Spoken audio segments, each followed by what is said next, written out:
Hello mga beshi! Welcome back ulit sa ating channel, Filipina Dutch Vlog. For today's video ay gagawa nga tayo ng murang-murang ulam. Pwede rin pang breakfast, lunch, or pang dinner. So ayan na nga guys, meron ba kayong itlog? Gawin nyo to sa inyong mga itlog.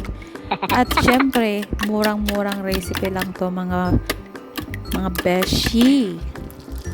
At halina't mag-start na tayo. Magsimula nga tayo na tunawin ang ating butter sa ating kawali kung ito ay mainit na.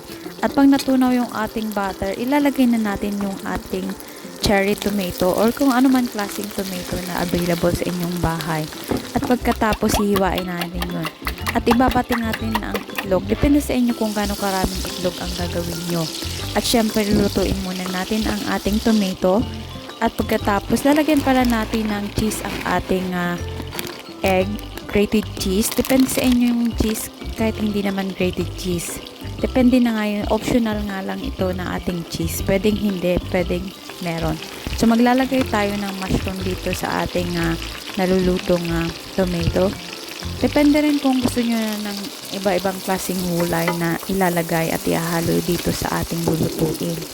At pagkatapos nga nating maluto ang ating mushroom at saka tomato, lalagyan natin ito ng Maggi Magic or depende sa inyong kung anong gusto nyong i-prepare na panglasa dito.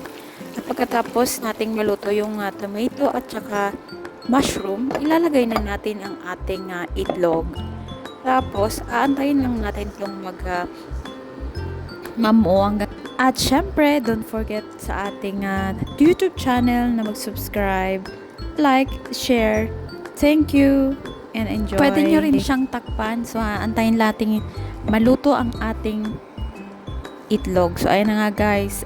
Very easy talaga to na ating ginagawa na recipe for today. Masarap na at masustansya pa. Pwedeng panghapunan at pang dinner. Panghapunan na nga, pang dinner na pa, no? Pang lunch, pang breakfast. So, ayan guys, very easy lang. Pwede nyo rin ilagay ito sa oven. So, naglagay din ako sa oven para, ayan, makikita nyo. Pero itong isa na to ay cheese lang meron. Thank you for watching and don't forget to subscribe.